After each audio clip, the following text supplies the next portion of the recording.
God. Fear itself is God. Enel. I am lightning. No matter how hard they try, mankind can never overcome lightning. Enel.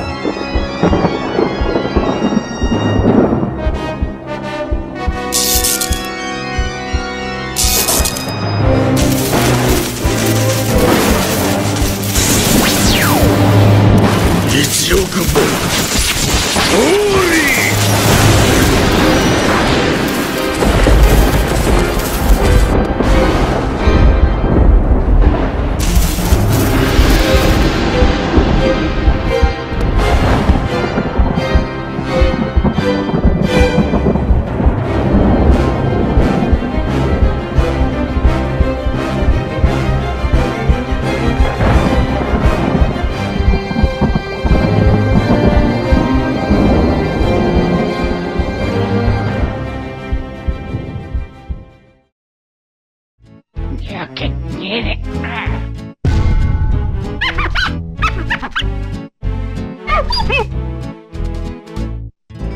Marvelous. Yo, what's good? Welcome back to the channel, y'all. And look. In today's video, we're gonna be going over the most shystiest Enel deck list on the channel. Fact, not an opinion. Fact. If you guys did not know, when it comes to OP09, we actually got nothing new on OP09. So a lot of these lists that I show you with my main one I use on the channel and the trigger happy one, that's usually the cookie cutter, you know, what everybody usually runs type of deck for this version of Enel. You guys can really transition this into OP09 because for OP09, nothing has changed at all. We got no support. So anything I can show you guys right now will be for OP09 as well. So let's go ahead and get straight into it. But before we start, I need to tell you guys this day, we will no longer be playing Enel on the channel. We got one more How to Beat series featuring Enel with a new leader from OP08. But after that, I will be transitioning to another yellow deck. We will no longer be playing Enel on the channel just because there's no support in OP09. I'm burnt out and I actually want to use my favorite character in the anime, which is Kuzan. That's why you guys see it on the wallpaper right now. This next deck I will be using will be featuring Kuzan. If you guys still need a hint on what yellow deck I will be playing, you know, in my future videos, especially for my How to Beat series, just take a look on the channel. It's the only other yellow type of deck where I actually showed you guys, you know, pretty much how to play deck. It's the only other version video of that on the channel is how to play. It's a yellow deck. If you guys can guess it below, features Kuzan, let me know below. So let's go ahead and get straight into it. So Enel is the best mono yellow leader in the game. Fact, not an opinion. Let's go ahead and read its ability. Once per turn, opponent's turn, when your life hits 0, you may add the top card of your deck to your life, then discard one card from your hand. So this could be a reshuffler in your hand if you guys are playing against somebody that doesn't know how to play against Enel, number one. And number two, this is the cockroach deck of the meta. This is the deck that never dies. So, you know, if there's a deck out there that is all gas, no breaks, you could literally outlast any deck just because of his ability, always having a life replenished, very strong. And like I said earlier, it is the best yellow, mono yellow deck in the whole entire format when it comes to OP08 and OP09. Fact, not an opinion. Let's go to get straight to the deck list. Deck list, this is the trigger happy version. You guys see at the top right here, this is the trigger happy version. So what does that mean? If you are new, that means you guys really want to abuse all your triggers. You see right here, it says play this card, you know, up to one of your opponent's leaders and characters cannot attack this turn. You really want to abuse this little yellow bar that says trigger. Mainly this Nami right here, Nami and Luffy. These are your big triggers of the deck. That's why I said this is the trigger happy version of the deck. We do have another version that has my cracker, which features my main deck I've been playing for all my How to Beat series. And this OP09, you guys can either use this trigger version or this main version that I use in the videos on the channel. So let's go ahead and get straight into it. Flampies ran at 4 in this version because Flampy is a very strong card. It thins out your deck if the opponent knows how to play against Enel. The thing about Enel is that a lot of your deck revolves around having low life. So if you guys are playing against any type of opponent that knows what they're doing, they're just going to starve you out, and this is a good way to compensate that. Flampy just thins out your life with having hand advantage. The only reason why this card is ran at 4 in this version is because you aren't playing Hiyori. I feel like Hiyori is good in my other list, but in this particular trigger version, you do not want to be starved out with anything that you guys got going on. That's the reason why we are running 4. Flampy is kind of expensive as well. This whole deck is expensive. This is the most expensive deck in the format, fact, not an opinion. But if you guys do want to play this Enel, you guys, in this particular version, you guys do need to be running 4. Thins up your deck, and it's a 2K on top of that. This is our first 2K of the video, so let's go ahead and talk about 2Ks real quick. So since this is our first 2K, you guys see it on the left, you guys are new counter 2K. I usually typically like running 11 to 13 2Ks in the deck. So right now we have 4, 8, 11. So 11 to 13, I'm at the minimum. A lot of times in my other Enel deck, I do run 13 counters, but that's just my personal opinion. I love counters because it allows you to get out of sticky situations, but that's just my opinion. 11 to 13 counters. You could even opt out for 10, but I feel like 10s may not be enough. I think 11 to 13 is definitely where you need to be sitting at. But Flampy, very, very strong card. So the next card we have right now is the blocker ญัuⱠⱠ. This card is really, really shice because this helps you with your black matchups. Black really does shit on Enel, or really just any yellow type of deck. When you play against any deck that has board removal, yellow really loses really, really badly, and this kind of compensates for this, because if you have this on the field and then remove this, you're getting a free life. It's a 2-drop, which means you can play this on either your first or second turn. Very, very good card. I'm only playing 2 because 4 could be bricky. You could play 4. I feel like this card could be played at 4. It's a very, very strong card, but I feel like 2 is definitely where you need to be sitting at in this particular build.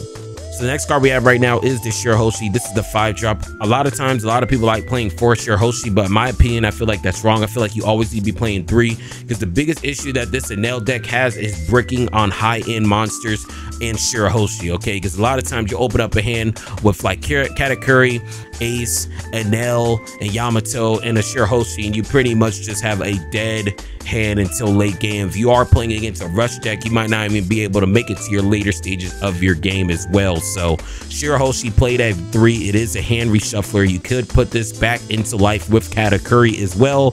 Very, very good card. It pretty much shuffles out all the bullshit in your hand, and I feel like you just need to really just play it at 3. The next card we have right here is Katakuri. A lot of people are asking me, can you play this deck without Katakuri at its best? No, you guys could play a budget version. I do have a budget version for you guys in the next video. I wouldn't say next video, probably next week. But if you're trying to be the most competitive with this deck and you are asking me, can you play this deck without Katakuri? Fuck no, fuck no, fuck no, okay? Look, excuse my French, but fuck no. You cannot play this deck at its highest capacity unless you have this Katakuri, okay? If you guys do want to play Enel, this is the most expensive deck in the format, okay? If you guys do want to play it, don't be cheap. Just pick these bitches up. And if you guys do pick up this Katakuri, do not pick up the regular version. Pick up this all art, because if you pick up that regular version of Katakuri will be $10 in 2 months. So if you guys do want to play Enel for the long haul, pick up this version of Katakuri, the Altar. It's only at $20 more, but you won't lose any of your money. Last thing I want you guys to do is pick up this deck and you guys lose a ton of money picking up the regular Katakuris. That's just my opinion. You guys can do whatever you want, but that's what I have to tell you when it comes to Katakuri. You cannot play this deck without Katakuri. Very good board removal. And it also puts a lot of cards back into your life, such as the Nami, the Monkey D. Luffy, the ญัuⱠⱠ, the Frankie. I mean, just the utility of this card is unmatched. And that's the reason why the price is still at $40, $50 when there is a reprint on the horizon as well. So very, very good card, in my opinion. One of the staples in the deck. You cannot play this deck without Katakuri. And yeah, that's all I really gotta say about Katakuri. Next card we have right here is ญัuⱠⱠ. If you guys don't know what ญัuⱠⱠ does, it's probably the best trigger out of life late game. There's pretty much just in games. Just being able to stop any attack can literally just ruin somebody's attack, especially if they need 3 attacks in order for them to win the game. So very, very good card. It's a 2K as well. We already went over how many 2Ks you need, and this really can't be replaced. This is always ran at 4 in any trigger happy type of deck. Next card we have right now is a main boss monster of the deck. This actually used to be the boss monster of the deck, but ever since Ace came out, this is no longer the boss monster of the deck. And since this is no longer the boss monster of the deck, we are going to be running this at 3. The last thing you want to be doing is bricking. I said that earlier within this video, that the problem that this deck really has, that I felt that happens to me, is the bricking on the high end in ญัuⱠⱠ, and that's the reason why I'm bumping this down to 3, just because I don't want to brick on her, and also I want to fit the Enels. Very, very good card. It replenishes your life, allows you to pop anything on the field. So if they are starving you out and you know you can't really do nothing, and they aren't really a fast deck, you drop this, you're gonna just start having a whole bunch of board removal because your life is so stacked up. So Yamato, very, very good card. I don't think you should be running it at 4. Just my opinion. You guys could run it at 4. Next card we have right here is Enel. In this particular version, I've been hearing a lot of people say that this particular Enel, the 7-drop, is the staple and glue of the deck. I feel like this is the staple and glue of the deck when you are playing against a black deck. Okay, when you are playing against a black deck and they are starving you, this is probably the best card to use, because not only is it a 7-drop rush, but if they try to do anything with board removal with this card, you get to trash your life. So they are starving you. You could trash your life while still having this on field. So they have to use even more resources to get rid of this. And since he does have a lot of power at 7k attack, it's very hard to remove this card, especially if they are starving you. So this is a staple and glue of the deck. Enel, you only need to use 2. In my budget list, you're probably going to be using 4, but in this particular list, you only really need to use 3. Next card we have right here is ďaουⱠⱠ. It's really just good for board removal early game. You don't really have too many options early game in this deck. This deck is really based on high end. That's the reason why we're using so many high-end characters.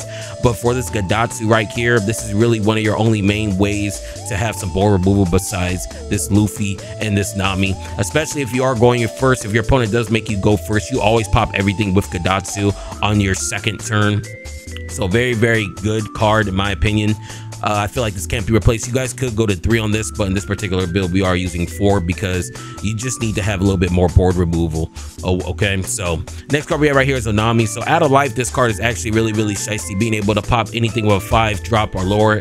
And on top of the fact that if you summon this, it gives any character banished, which is actually cracked as well. The utility of this card is unmatched. The reason why you still see it in the OP08 meta deck list when the East was playing, and also an OP09. Very, very shicey ass card. I feel like it can't be changed. You guys probably could take it out if you want, but in my opinion, this card definitely needs to be in the deck, especially out of life, to get rid of those 5-drop blockers such as the Kid and also the Queen as well. So very, very good card. You definitely need to be always having in your deck. Next card we have right here is a Frankie. We are opting to run 3 in this version. I mean, you guys could run 4. In my opinion, I would run 4, but this particular list I got off of One Piece Top Decks. If you guys don't know what One Piece Top Decks is, I'll have a card at the top telling you guys what are the best websites for the One Piece players just as a whole. So if you guys don't know what One Piece Top Decks is, card at the top. But Frankie, very, very good card. It is a 2k. But the real reason why it's so good is because of its trigger. Draw 1 card, then if you have 1 or less life, play this card. So if you do have 2 life, and this is the card as the 2 life card, you get to summon this and you get a free draw with a 5k body on board. So this card is very, very strong, and it's a 2k. And look, this is also a staple in the deck. Next card we have right here is the Monkey D. Luffy. So in this particular build, you are running 4 and 4. In my main version with the cracker version you guys see on the How to Beat series, I'm running 2-2. But in this version, since you are trigger happy, because you already know what it is, we got the Glizzes on deck. You guys already know how we get down over here. But Monkey D. Luffy, since we are running the trigger version, we're running 4-4. Very, very good card out of life, allowing you to remove any 4 costs or less. And then also when you have this on field, you guys can let this stay on field, and then when it comes back to your turn, attack to pop something on field. So very, very shicey ass card. Ran at 4 because this is the trigger version of the deck. And yeah, y'all, that's all I got for Monkey D. Luffy. This card right here is the bread and butter of your deck. This is the best card of your deck. This is the boss monster of your deck. If you cannot pick up this card, don't even play this deck. I know a lot of people are saying if you can't pick up this card, don't play this deck, but it's really these 2 cards. Like, even when I make my budget Enel deck list, I'm gonna tell you right now, this is still going to be included. If you guys cannot pick up this card, do not play this deck. Fact, not an opinion. This has rush.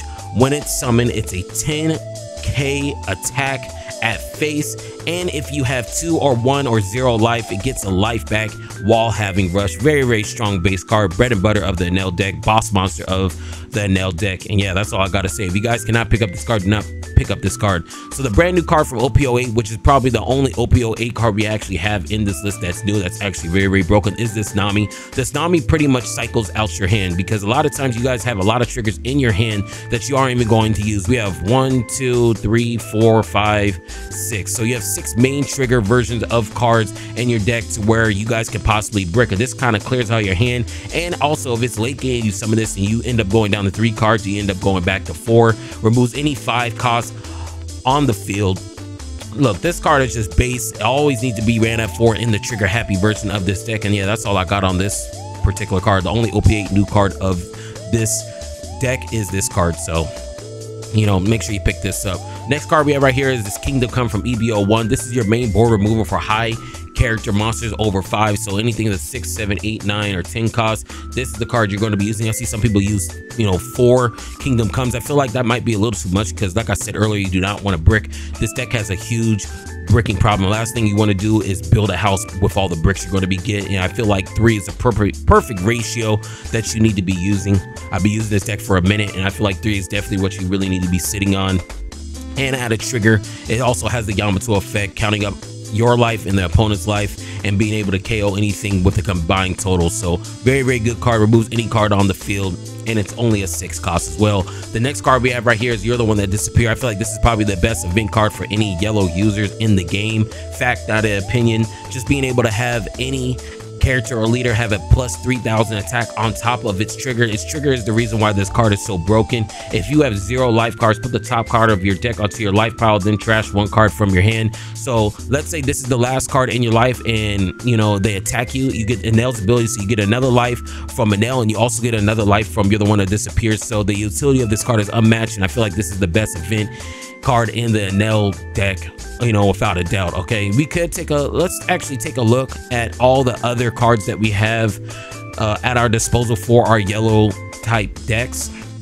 The only other card you guys could probably use in this version, Cracker, but we have a whole other list for this. You guys could use this Sanji, but I feel like that's outdated in this version. Some people were using this Sparrow just because it has a 8k attack. I feel like that's a little too slow, to be honest with you. The main card I actually want to show you guys is the Lin, because the Lin, a lot of people are saying this Lin right here. I dropped this Lin in my personal opinion. I feel like this Lin is just outdated in this version of the deck when it comes to OP08 and OP09. So if you are playing OP08 or OP09, you do not need to be playing this card anymore. Outdated. I see some people using this Momonosuke. You don't need to be playing this because it's the same thing as Child Sparrow. The only difference is that it does have a 1k counter, but like I said, I'd rather play my Enel, Ďauhmutu, or Katakuri for all that. I see some people use this Katakuri right here. It's good because it does have rush, but if for all that, I'd rather just sit out a turn and just really just use my Cracker, to be honest with you, or a 5-drop Ace. And the Ace is right here. This is in my trigger happy build. The only other cards that are probably viable in this version, I see some people playing, what's it called? This is a Flame Spit. This could be good for board removal, but I don't know. You guys could try it out, but I tried it. I'm just not a fan of it. Same thing with this card right here, 3 million volt Thunderbird. This was kind of a tech in some of the OP08 East deck lists as well. I tried it, not a fan of it, but try it out. This is also a viable option, and Eldor is also a viable option. And yeah, I think that's pretty much it for everything you guys could possibly use in this version. When the structure decks come out, you guys could use this, but this is more for Katakuri. And yeah, those are all the valuable options. Oh yeah, we do have the Kika. You guys could use that, but like I said, I think that's outdated. Could use the Momonosuke, but I think that's outdated. And even the Satori is outdated. So yeah, I feel like these are all the viable options that you guys could use for this version of the deck. Let's go ahead and get straight into the my main version of the deck. Like I said, this is the OP08 cookie cutter version of this deck. If you guys do want to try my personal version of the deck, what you guys see in all the how to beat videos, it's this video, not video, this is the deck right here. It's my main. The only difference in this deck is we actually have 13 2Ks. Let's start off with that. We are running 2 Flampies. The main reason why I'm running 2 instead of 4, because late game, in my opinion, I feel like Flampy is trash. Late game, you're literally just holding Flampy in the hand. So I feel like late game, Flampy is trash. Late game, I want to be able to have some life manipulation, because that's what's key to this deck. So with that said, I feel like running 2 Flampy is definitely where you need to be at. I've replaced the other 2 Flampy and added 1 more with Hiyori, because late game with Hiyori, I could put 1, 2, 3, 4, 5, 6, 7, 8, 9. I could put damn near my whole deck back into life depending on what I need at that moment. Hiyori, very good card. It is a 2K. Since I'm running 3 of these and I'm running 4 Frankie in this build, I'm actually sitting at 13 2Ks as well, which I love personally, in my opinion. And also being able to cycle out your life, rearrange it the way you want, is unmatched. I feel like Hiyori is actually one of the most important things in this deck, in my opinion. The next thing that's actually very important in this deck is this Cracker. Cracker, you guys see it in a lot of my videos. Cracker, I feel like it's probably the best card in an Enel deck. Fact, not an opinion. I don't know how many games I have won with Enel just using Cracker. I think almost probably 60 to 70% of my games I have used Cracker to win. I don't know why a lot of people aren't using this card. Just being able to attach a Don, if I have lower life, his attack becomes at 7k, which is actually crazy, and he gets to attack twice. And there's actually a lot of shice combos that you could do, such as bringing out the Flampy, making your life lower than having the Cracker attacking it twice, or bringing out the Cracker then summoning this Onami and having the Yamato effect. So having double banish is actually crazy as well, crippling the opponent, especially if you like playing against Nami. Very, very good card in my opinion. Can't be replaced in my personal opinion. That you see in all of the how to beat videos. This is the golden child of the deck. I feel like this needs to be played in every Enel deck. Guys don't need to listen to me. You guys can play the other version that I showed you earlier with the trigger cookie cutter. But if you guys do want to have something that has, a little bit more of low end and mid range gameplay, I feel like this Cracker is based. You don't need 4. And a lot of times when I actually do start off with the game, I usually milligan to find a Cracker. If you guys do not see a Cracker on your starting hand, you always milligan to try to find a Cracker, y'all. That's just how you play this version of the deck. This is some spice, some shite shit that I came up. This is a Pain Flacco exclusive I'm showing you guys. So if you guys aren't with the game, you guys need to click off the video, because this is for gang members only. This deck list you see right here is for gang members only. If you are not gang, you cannot be a part of the gang activity. So make sure you tap in and subscribe to the gang. Fact, not an opinion, okay? So the next card we have, and which is the only difference is, like I said earlier, we have the 4 Frankie, and the only difference is that we actually have 2 and 2, because at the end of the day, I don't really need to rely on having 4 if I have Hiyori, because a lot of times I could just put this back into life and really just get its effect as well with both the Monkey D. Luffy and the Nami. And like I said earlier, this is not the builds where we're just really focusing on Nami right here and really just blowing up the board, okay? It's really life manipulation, Cracker abuse, and just really being aggressive early and mid game. And that's the reason why we have this Portuguese ace. This can be replaced with 2 Enel, but my personal opinion, I really do like this ace because it's a surprise factor. A lot of people don't expect you playing this ace, and this it can actually close games very well. If you are sitting at 7 Don, okay, 7 Don, and you already used your 3 Don, you can actually end the game with this, summoning this, putting 2 Don on it, and now you're attacking at 9k at face. And usually late game, if they're attacking 9k at face, they won't have nothing for this ace. So this is my shice ass list. This is my main list you see in all my how to beat series. Like I said earlier, I probably won't be using any Enel moving forward after my next how to beat series. I'm not going to tell you who I'm packing up, but I'm packing up somebody. And yeah, y'all, this is my main list. So if you guys do want to copy it, make sure you just jot it down, because this will be my main list probably until OP09. We are not getting nothing until OP09. And this list and this list right here will be the 2 main things that we will be using. Okay, main versions of the deck we will be using. So if you guys do want to see OP09 list, it's nothing really changed from my trigger version. Only thing is really nothing changed. Only thing they changed is they took out an L, but at the end of the day, it's all preference. You can literally take out the one of these and put 2 Enel in here, so it's really just all preference. Nothing has changed in OP09, and that's why I said I probably won't be doing an Enel deck list probably for a long time, because we aren't getting anything in OP09 until OP09, if we are getting anything. But yeah, y'all, this is my main deck list. I showed you the trigger version, I showed you the OP09 version. And yeah, this is all we got, man. I hope you guys enjoyed the channel so far when it comes to my Enel. This is the only deck I really used, but I'm gonna go back to my initial combo version of the deck, which is featuring Kuzan and some shiesty ass shit, man. So that's all I got. But look, before I go, if you was feeling the vibes, make sure you like, comment, and subscribe. It out. Gone.